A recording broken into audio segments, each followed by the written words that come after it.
Hello YouTubers, I'm back. Anyway, I got back from holidays and well, the garden exploded with growth. We were gone 10 days and there's more weeds than there was food, but as you can see the Swiss chard's looking amazing. We lost all our tomatoes this year, well, all except for one, and I'll get to that. Some sort of weird wilt disease. So I tilled them all in. As you can see, I planted some beets, and over here is some beans, some more Swiss chard, and there's our daughter's. She wanted to experiment and grow some sunflowers. Behind them, those are our green pepper plants. They're doing amazing. They use a product I call rabbit poop soup. It's just basically rabbit manure in a 5-gallon pail of water with a bubbler or an air stone going in it for about 3 days, and pour it right on the ground, feed the plants. There's the asparagus. Cabbages, like I say, the cabbages were just surrounded with weeds when we got home, so it's a shame. We're not going to get much off those little tiny heads, but well, such is life.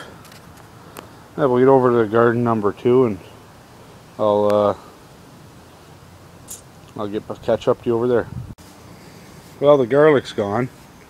We harvested just out of this little patch alone, between that stake and that stake all the way back, close to, well, I'd say a 1/4 bushel anyway.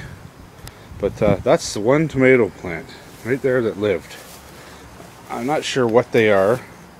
A friend of mine got it from a heritage seed deal, vintage seeds or whatever. They're called root beer. Now, thanks to Homestead Acres, I'm going to save the seeds from the fruit. I watched their video not too long ago, and the tomatoes are fantastic, and I'm going to save the seeds the way Homestead Acres recommends on their video, and these will be the tomatoes we grow next year. Now, up over there is what we call a black walnut. They give off a chemical called jugalone, and it's very toxic to tomato plants. Well, not this tomato plant anyway. Now if you look over here, this is another breed of tomato plant I was trying, and as you can see, it got fruit on it. But this is what the plant does. I planted 4 varieties of tomatoes in the garden this year, and 3 of them did this and just wilt up and die. I wanted to show you this. Maybe somebody know what this is. We did suffer an intolerable drought. However, they were watered constantly, and this is the 4th or 5th year in a row we've lost our entire tomato crop. I'm sure it's that walnut tree, but maybe some of you YouTubers might have other suggestions. Excuse me. Over here is our row of beans, green beans,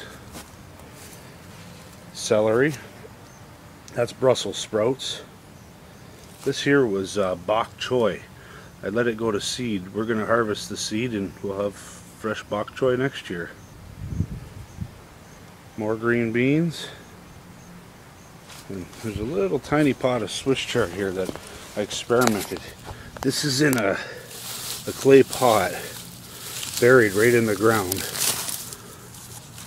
And as you can see, that's rainbow chard. There's purples and yellows and greens and reds and even rhubarb chard. Here's another pepper plant. I just had a leftover one at planting time, and as you can see, they're going to be nice. So that's the garden update. I'm going to, that's broccoli that I just saved. I snapped the heads out and I feed the plants to the rabbits.